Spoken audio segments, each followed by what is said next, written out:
smart enough to win. That's how the story starts. Learning is the edge that sets your work apart. When the stakes get high and the pressure never stops, smart learning in your pocket puts your business at the top. Welcome to the Learning Advantage, from Insight to Impact, where we're going to show how smart learning fuels real business results. I'm Deb Laurel, and I'm your host. Thank you for joining us today. Today is very special because we have a long-term friend of mine, Piotr Korynski, and I'll tell you more about him in a moment.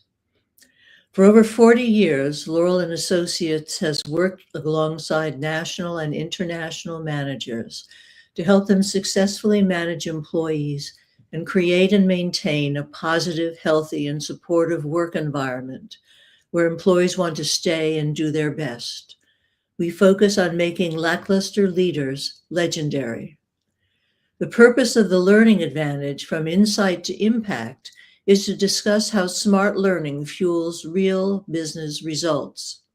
In each episode, we strive to deliver actionable strategies, evidence-based design tips, and real-world case studies that show how learning strengthens organizational health, advances sustainability, and drives profitability. For that reason, I'm delighted to introduce our guest for today, Piotr Korynski. Piotr is an international expert in economic and social inclusion with over 25 years of experience advancing financial justice, equity, and empowerment across more than 40 countries.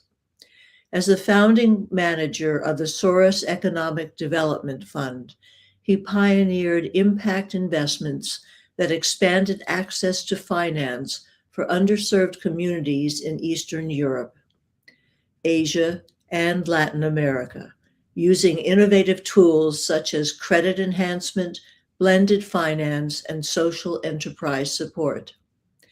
Throughout his career, Piotr has designed and led initiatives promoting inclusive entrepreneurship, financial inclusion, and asset building for marginalized groups, ranging from youth in South African townships and Tibetan refugees in India to Roma communities in Central Europe and ex-military personnel in Ukraine.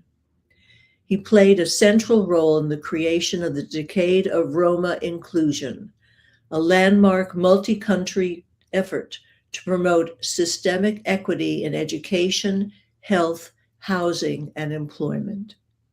His advisory work spans U.S. aid, central banks, foundations, and development finance institutions, where he has championed programs that align capital with community needs and democratize economic opportunity. With a foundation in economic development and public finance, Piotr combines strategic vision with hands-on leadership in research, policy, program design, and institutional development to drive lasting, locally rooted change. Wow. Welcome, Piotr. Thank you, Deb. Thank you.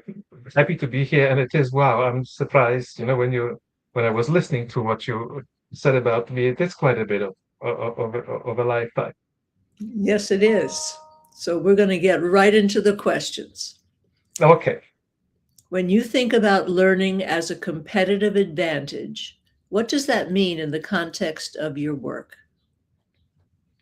Well, on some level, if we think that knowledge is power, or the capability and is power, then and learning leads to knowledge, then the answer is very straightforward and obvious. That obviously learning is a competitive advantage. But I think I would like to make a few comments what it really means, both on personal level and organizational level. Because on personal level, it's kind of important and very, I don't know if it's unique, but some learning was something that helped me to find my way in life, personally and professionally, because I come from a kind of rather poor background and challenging beginnings of my life, and learning was a way for me to exit, to get out, to build myself up. So for me, learning is a very very special and very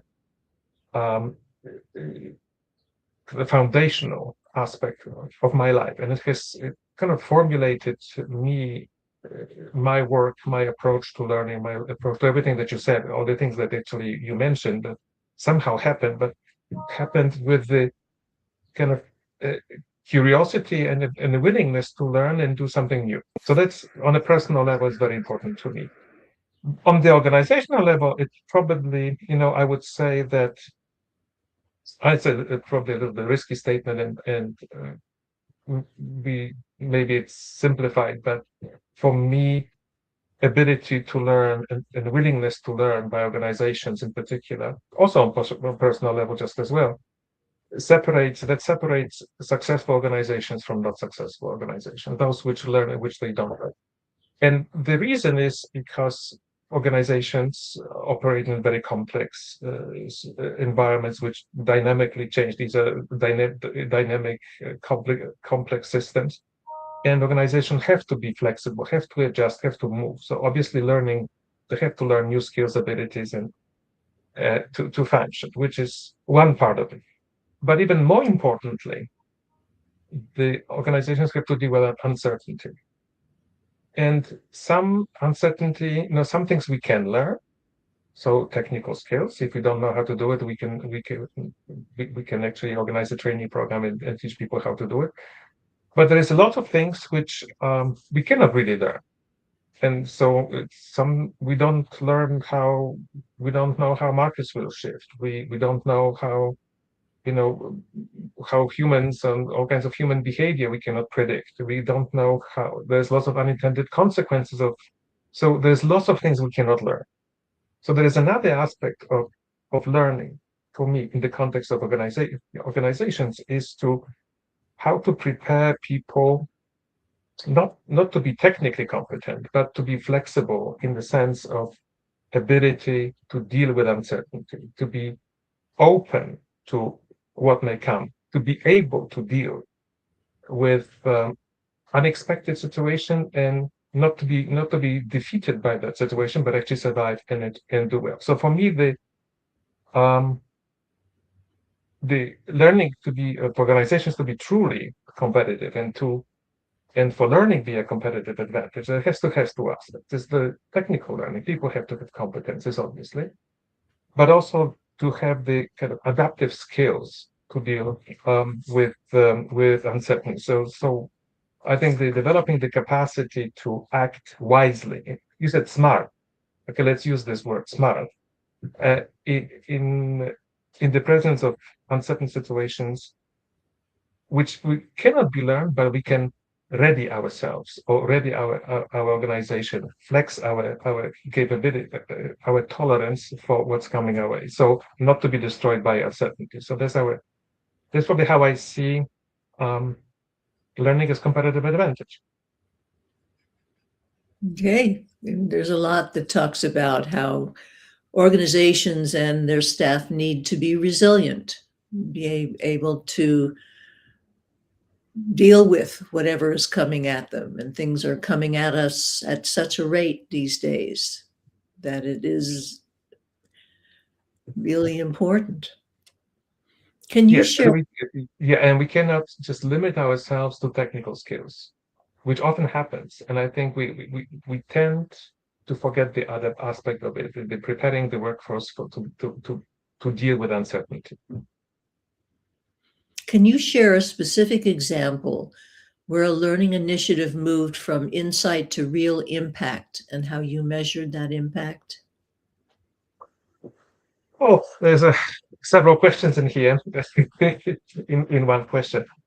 To be absolutely honest and frank, I don't think I can easily point to a training program or a course that I went, excuse me, and that I walked out with an incredible insight. At least doesn't come jump at me.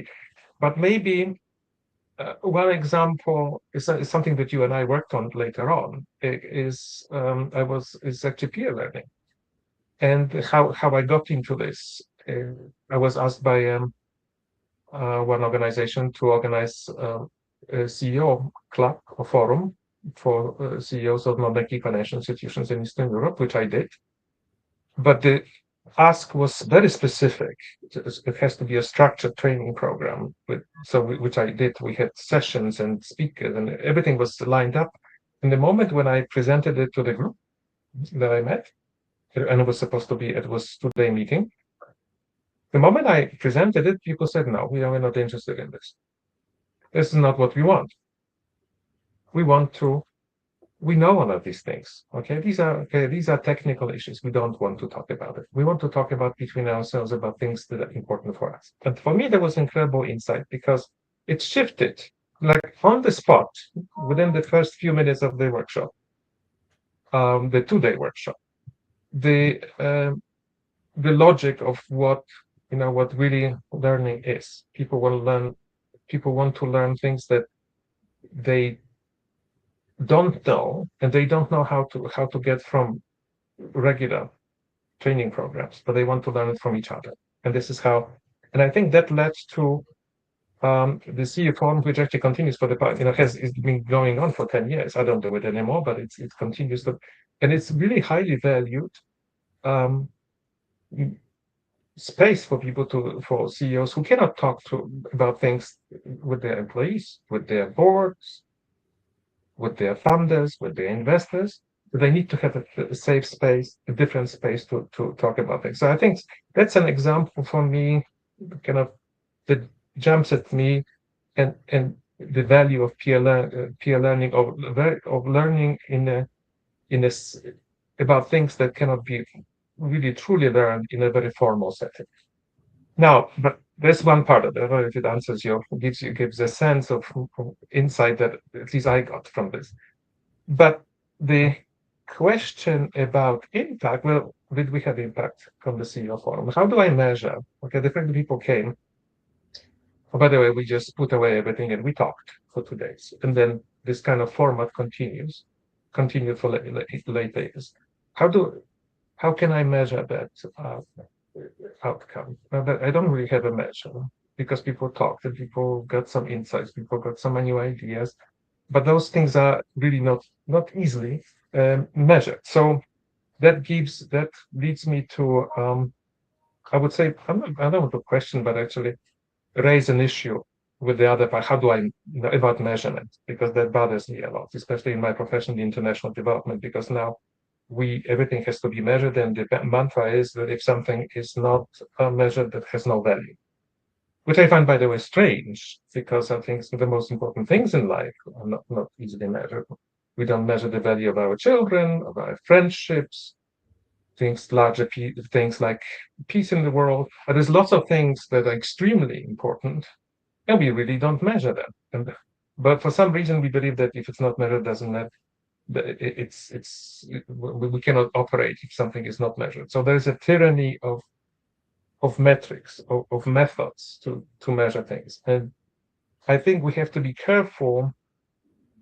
In relation to my profession in impact investing, there is a strong tendency to fund programs which have only results. If they don't have results, donors don't want, sponsors or investors don't want to pay. Outcome-based, results-based, a priori, even though I don't know that something may bring results, but I will be penalized if I don't have results. So it's basically not to say that the metrics are not important, not that data is not important, because it is. We have to know it is valuable, but in some cases, or in many cases, or increasingly, it becomes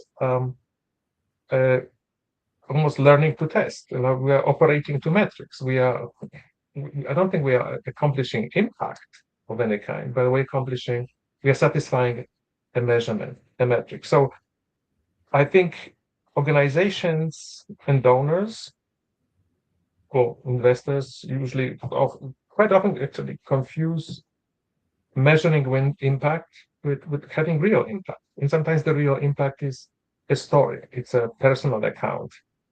And those things, lots of things which do not show up in dashboard. Dashboards are very popular.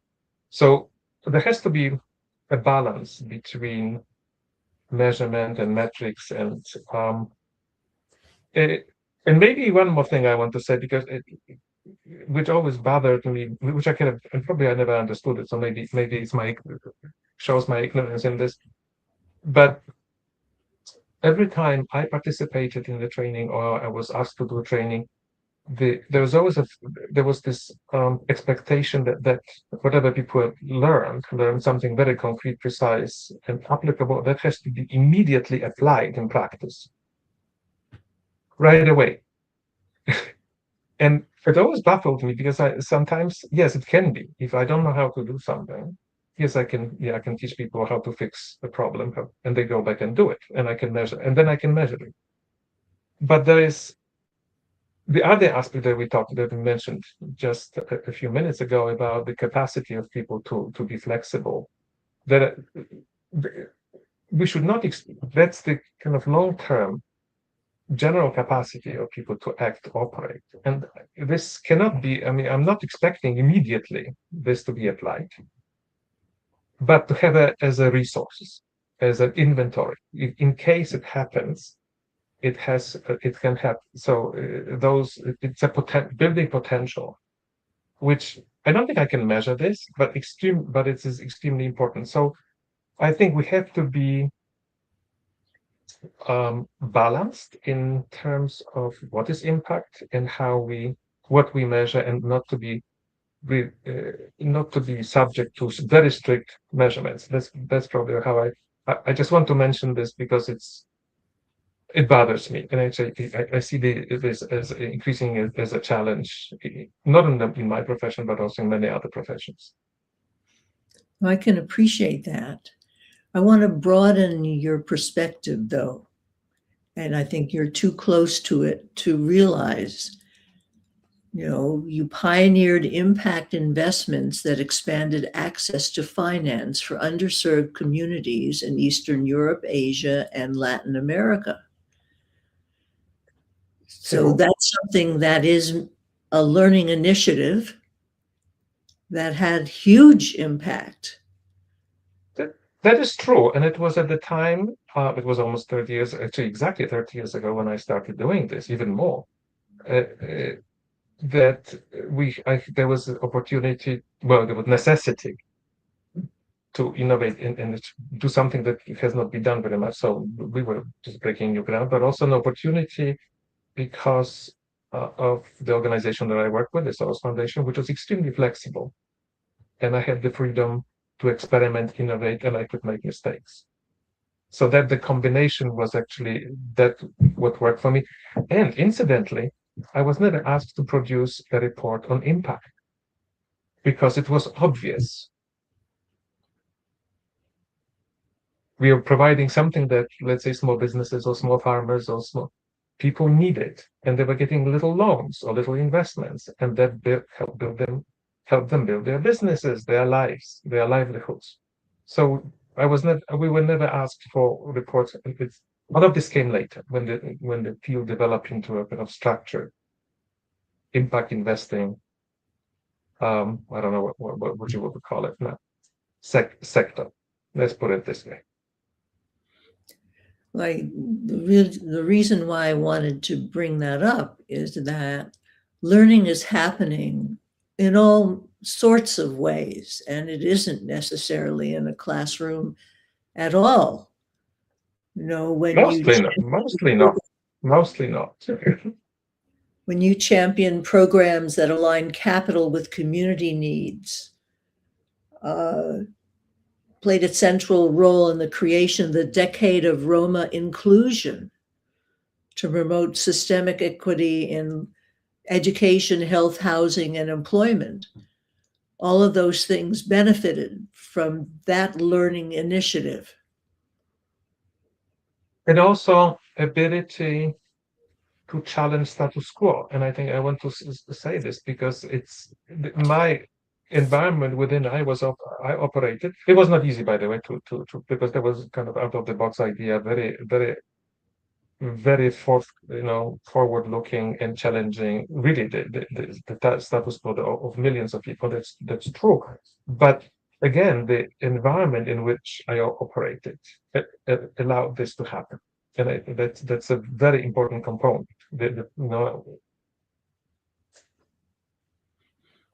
Let's go on to the third question, which is, what do you see as the biggest barrier preventing organizations from fully embracing lifelong learning, and how do you think we can overcome it? I'm not sure how I can be helpful here because it's I worked my career was I counted recently half time spent in organizations, half as just a self-employed or individual professional. So it's I don't think I have a full answer, but I think I can make a few comments. What I see, what I've observed, it looks like uh, organizations are extractive, by which I mean they exploit what they have. They invest in their employees. They hire very good, very skilled employees, but for some strange reason, they hire for skills, they hire competence, experience, but they don't use that experience a lot. Not only that, they almost prevent people from, or they're not interested, or prevent people from learning more or contributing ideas. And that aspect always baffled me. And I think the reasons for this, one is obvious. I mean, there's a balance between how the organization has to operate. You have to do things that you normally do in a normal course of your operations. But at the same time, there is future, there is uncertainty, and you have to manage. Obviously, each organization manages how you operate today and how you operate or potentially can operate in the future. So there has to be a balance, and we cannot just be learning and experimenting because we have to do work at the same time, but we also have to develop some time to potential future activities and learning and exploring new things. So creating that balance probably is it's a natural, I wouldn't say conflict, it's a natural challenge for each organization. But other things, obviously size makes a difference. Small organizations are more flexible. The communication, the ability, they're more flexible as opposed to large organizations. There's also so this is also obvious. There's risk. Learning is risky. I mean, learning new things or trying new things, innovating new things is risky. So that's another. But also it happens things like arrogance, hubris. We are so successful. Why would we change anything if it's working? Why? So if don't rock the boat, or if it's not broken, don't fix it. So there's a lot of those types of attitudes within organizations, and all of this somehow creates environment in which organizational environments are not easy environments for individuals to learn. Although organizations claim and aspire to be learning organizations, and some of them are, extremely innovative and forward-looking and invest in people. It sounds like when you were working with Soros, you were in a learning environment, a company that really embraced lifelong learning because it allowed you to take risks and make mistakes and learn from them. But in a very practical, it was not structured. It was so there's lots of programs, lots of people, huge network, and a lot of interactions and learning from each other and trying and challenging and but not nobody talked about that we are learning organization. No such thing. We didn't use there were no labels of any kind, but it actually was happening, and I think that's more important than declaring yourself or pretending to be a learning organization without being one. but actually being a learning organization without a label. Amen to that. In your view, what's one outdated belief about corporate learning that we need to let go of, and what should replace it? Huh, that's also not. Um, let me try one or two. I don't know. There's one something that I already mentioned, and maybe that becomes a theme of my thinking as we speak. And you and I, we have discussed this, and when we were trying to do peer learning programs, and we have been asked about what's your return on investment from this. And I think so. The believe that that learning is an investment. Obviously, it is. That there's no question about it. But the investment that has to immediately bring a return, a very specific return that has to be compared with other returns. If I do learning A as opposed to learning B, has to bring is better than or not better by comparison. So everything has to pay off immediately, and I think that's a belief we have to coming back to this notion that not everything can be learned, not everything we cannot have answers for the future for uncertainty, but we have to be prepared in a different way. I think so. That's we have to be obviously some. Well, there are budgets. There is investment.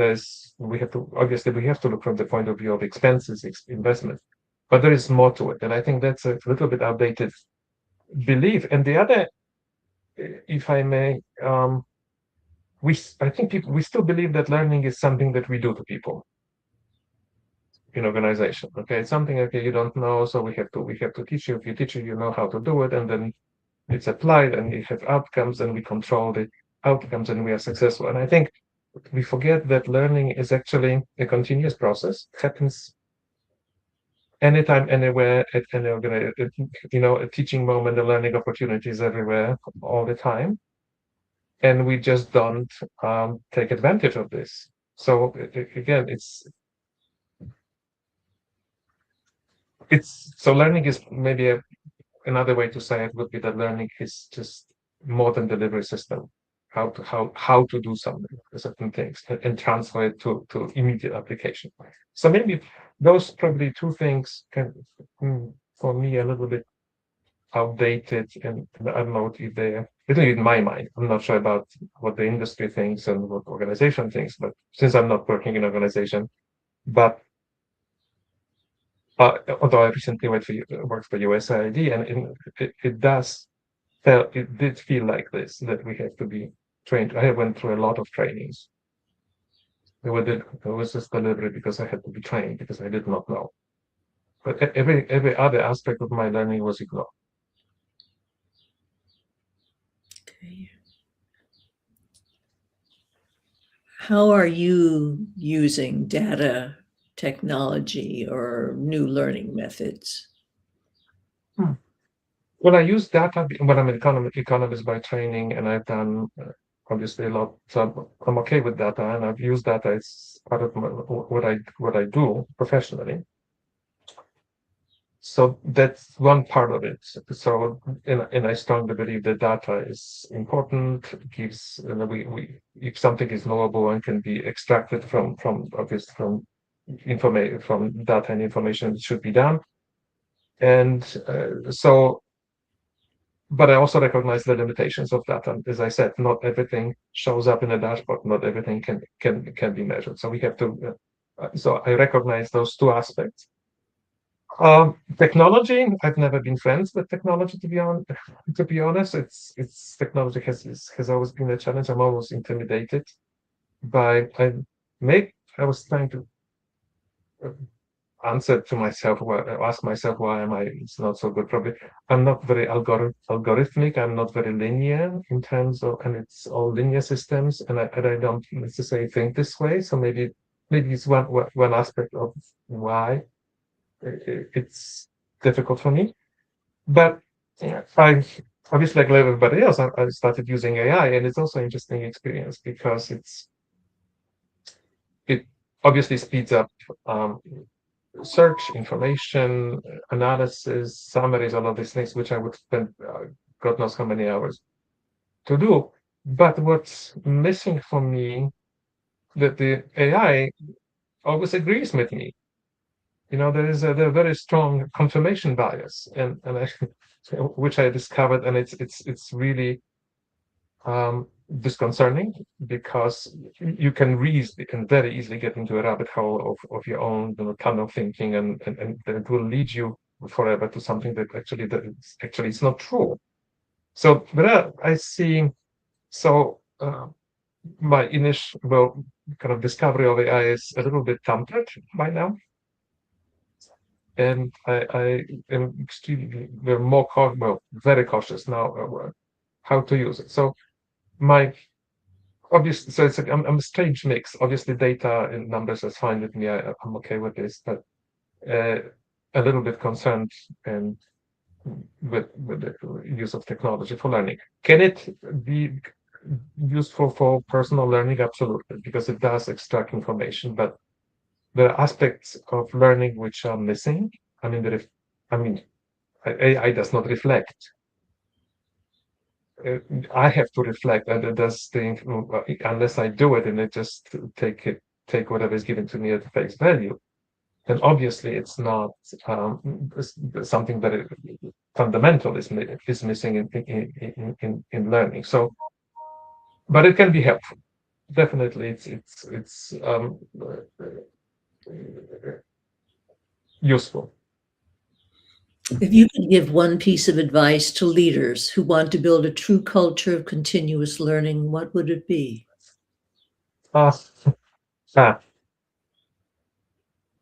I would say, there are easy answers to this. Or create psychological flexibility, allow people to be vulnerable, but it's there's a laundry list of things that you can say here. But for me, something more fundamental is important, and that also comes from my experience, my professional experience in organizations, or lack of experience in others. Is give permission for people to learn. Give be don't For me, a leader who is a living curriculum, who is living, who is really allows people, gives permission not to know, to be wrong from time to time, not always, to question, to ask, to think slow, not immediately be able to give an answer like on the spot, but actually be reflective and to change your minds or things. So allowing this, giving permissions um, to learn is probably the kind of underpins everything else, the flexibility, um, everything that that on which learning is based. People, I want to also say that, and I don't know how people realize this, especially the managers or the CEOs, but people learn. Whether the organization is using it or interested in this is another story. People always learn, but the question is, will you give you the permission of people to express and translate that learning, that knowledge, those capabilities to be a part of the organization, to share, or does this learning remains private? And oftentimes it does. I used to work for one organization that was not interested in anything I learned. All the only thing the organization was interested is profit. Do I bring profit? Do I bring projects? Do I have a return? But I learned a lot because I was doing lots of things. I learned a lot. None of this was shared with the organization because the organization was not interested. So I think there is also, so probably a word of caution: keep in mind that people always learn, but retain learning, and you lose. Coming back to the first question, okay, that is, how do you have competitive advantage from learning? Well, if you have the ability to capture it, to incorporate what people know and can do into organization. So that's probably what I would say, um, without repeating other things which are fairly obvious. What's one book, resource, or learning experience that has had a lasting impact on you personally? I cannot name a one book because there is no such thing, Deborah. There's the it doesn't exist. It's a library. But given the topics, the themes that we talked about today, what would be very reflective of, of a good example of and supports everything that we, or some of it, what we spoke about, is a probably very much unknown book by Alfie Kohn, Kohn, called Punished by Rewards. Hmm. It's a book that, oh, it came out probably about 30 years ago.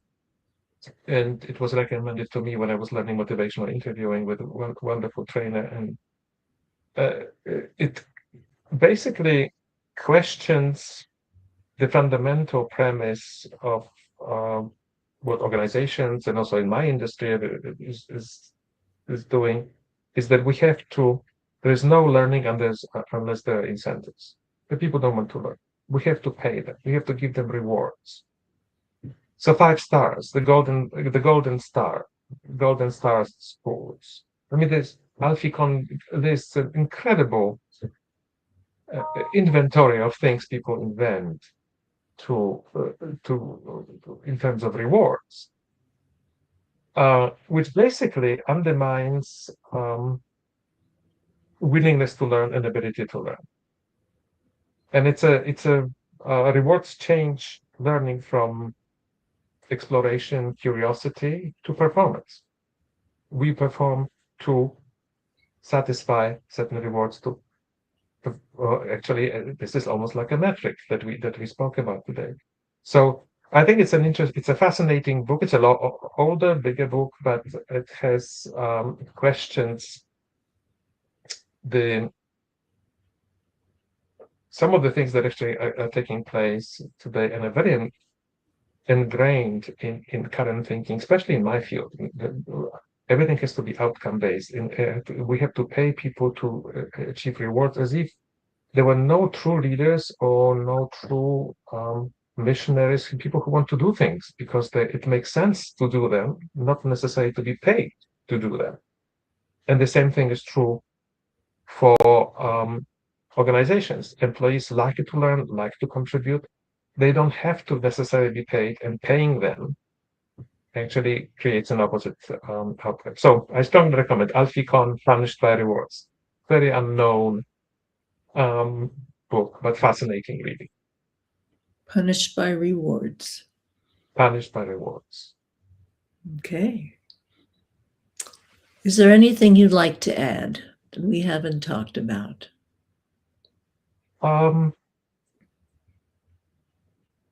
I think that we have probably covered quite a few topics. The thing that now that I reflect on what we spoke about today is it seems to me that I have a kind of different, slightly divergent point of view on learning, probably because of my personal experience, how learning actually helped me to get a foot in life, personally and professionally. And one thing that I would say to people who are often discouraged in organizations or felt small and unnecessary, don't give up. Okay, it doesn't matter what the organization tells you. It doesn't matter what managers or nobody's interested in you. Don't give up. Be interested and learn, because it's their problem. If they don't want it, that's okay. But don't forget about yourself. This is something, if you're interested in, if you're curious, if you want to learn, please continue and be a lifelong learner no matter what. And eventually it will pay off. It's on the others, on the organizations, do they want to use it or not? That's probably what I would probably add to this. And hopefully find an organization that values it, or create your own. or create your own, because exactly that's and I think this is an aspect that many organizations don't appreciate, the fact that actually that, as I said, people before I left with a lot of knowledge that nobody was interested in, but I used it.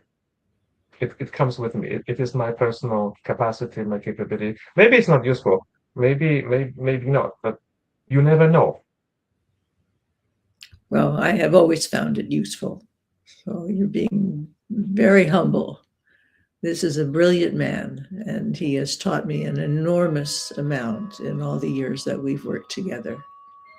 You're too generous. That I am coming back to where we started, my personal experience. You know, actually I realized I'm not brilliant. I'm not a genius. I'm not brilliant. But I think I was curious, and I think that's a different characterization or different aspect of me, that the curiosity helped me to pull out. And so curiosity led to learning, and learning led to many things. I'm just hardworking and curious. Right. Thank you, Piotr. Thank you. How can people get in touch with you if they'd like to discuss this further? That's a good question. They probably can, maybe through you. That would be one option. One way to do it would be the best way to do it, and then I can respond, because or they can send me an email, and it would be P. We would have it's P. My first the first letter of my first name and my last name, which is complicated for some people, at hotmail.com. But I think the best way is through you. Okay. DLaurel at laurelandassociates.com, or you can find Piotr on LinkedIn. So that's another way to find him. Thank you, Piotr. I appreciate you being with us today, and thank you for listening in and participating in our conversation. I hope that you learned as much as I did from this conversation. Join us next week on April 21st as we meet with Arvind Murwaha, a CXO. I always have a problem with that. Customer service coach, customer service experience coach, and leadership competence facilitator with more than 35 years of experience. Also, please keep in mind that everything that we have talked about involves trainers, and it also involves your managers, because as Piotr has mentioned, you need an organization that allows employees to think, to learn, to apply what they've learned, to be curious, to make mistakes. And I have an assessment that helps you assess the effectiveness of your trainers and your managers. So please reach out to me if you think that would be useful to you. So thank you again for coming. Thank you so much for joining us today on the Learning Advantage from Insight to Impact. We'll look forward to seeing you again next week. Every lesson, every workshop, every failed attempt you save becomes a map upon the desktop, shows the road